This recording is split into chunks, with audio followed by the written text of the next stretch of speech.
Las guerras mundiales son acontecimientos claves para entender los cambios en la condición femenina que hoy conocemos. El valor de estas impulsó y mantuvo a flote la economía de las naciones durante muchos años. Sin embargo, es poco el reconocimiento que estas tienen.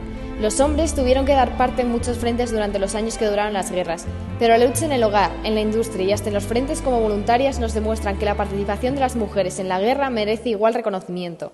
En este vídeo trataremos de explicar la incorporación de la mujer al trabajo laboral durante las dos guerras mundiales, así como su impacto en la economía, en la sociedad del momento y años posteriores. Primero hay que destacar la introducción de la mujer en el mercado laboral en la Primera Guerra Mundial.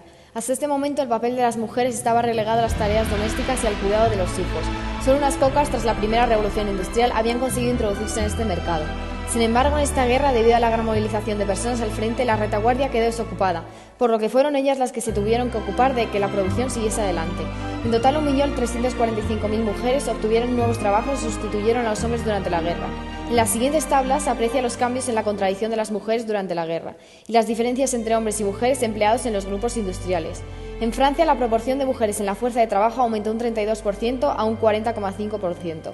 El crecimiento fue más modesto en Italia, aunque a finales de la guerra las mujeres sustituían un 22% de la fuerza del trabajo alcanzado en regiones industriales como Lombardía. Los trabajos que realizaron fueron muy diversos. En algunos países trabajaron en fábricas, pero en otros estuvieron más cerca del conflicto, trabajando como auxiliares en las Fuerzas Armadas. Incluso en Rusia se formó por primera vez un batallón de combate femenino. Así se disolvió la barrera entre lo que se consideraban trabajos de mujeres y de hombres. Sin embargo, se tuvieron que enfrentar al rechazo de los hombres que trabajaban en las fábricas. Adicionalmente, los salarios eran desiguales. El gobierno francés aprobó una ley en junio de 1915 que estableció un salario mínimo para las mujeres que trabajan en la industria textil y en 1917 el gobierno decretó que los hombres y las mujeres deberían recibir la misma paga por pieza trabajada. La tabla muestra la incorporación de la mujer al trabajo en Inglaterra y se puede apreciar cómo el porcentaje disminuye en todos los sectores una vez acabada la guerra. En la Segunda Guerra Mundial, los gobiernos también se dieron cuenta de la utilidad de estas y ocupaban los puestos de los hombres durante la guerra. En Gran Bretaña, el sector más afectado fue el industrial. Las mujeres se dedican a la industria pesada, servicios auxiliares, maestras y defensa civil. Hubo controversias con la remuneración, ya que obtuvieron de nuevo salarios más bajos que los hombres. Por ejemplo, en 1944 las trabajadoras ganaban un salario semanal promedio de $31,21, mientras que los trabajadores solían ganar $54,65 semanales. Entre 1940 y 1944, el porcentaje de mujeres empleadas en fábricas aumentó del 20 al 30%. Sin embargo, en 1945, con el regreso de los hombres a sus oficios, se espera el regreso de las mujeres a los cuidados de su hogar y familia, aumentando así la tasa de desempleo de estas. Habiendo conocido la movilización laboral, no sería fácil que regresaran los cuidados domésticos, por lo que el movimiento feminista comienza a cobrar aún más fuerza que pasada la Primera Guerra Mundial. La tasa de natalidad desciende ya que abandonan ese rol tradicional. En Estados Unidos, las mujeres comenzaron el trabajo en las fábricas armamentísticas. La propaganda las alentaba a trabajar a favor del ejército del país. El cartel publicitario más conocido de la época fue el de Rossi y su frase "We can do it". También volvieron a ocupar tareas como espías, sargentos, francotiradoras, como sucedió en la URSS.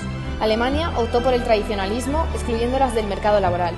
Muchos de los países aliados comenzaron con mal pie en cuanto a su inversión y por ello bajó su PIB, pero años más tarde dinamizan su economía como sucedió con Gran Bretaña.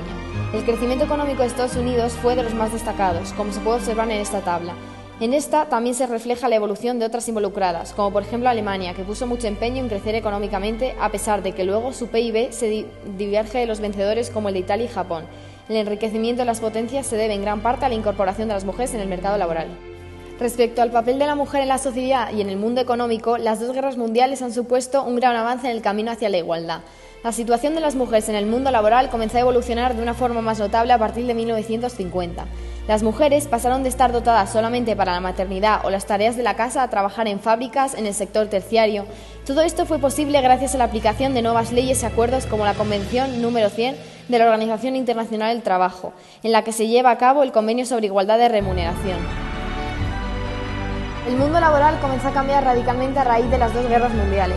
En 1950, el 33,9% de la población femenina eran consideradas población activa y en la última década de siglo esas cifras aumentaron al 57,5%. Con la expansión económica de los años 70 y 80, la participación femenina en el mundo laboral fue cada vez mayor. Después de esto, lo normal es preguntarse por qué las mujeres no son protagonistas de estas guerras ni se valora su papel en ellas si podemos observar el gran impacto que tuvieron. ¿Qué hubiese pasado si hubiesen decidido quedarse en casa? Las mujeres demostraron al mundo de lo que eran capaces, como lo hacen hoy, y dieron fuerza a la lucha feminista que aún continúa.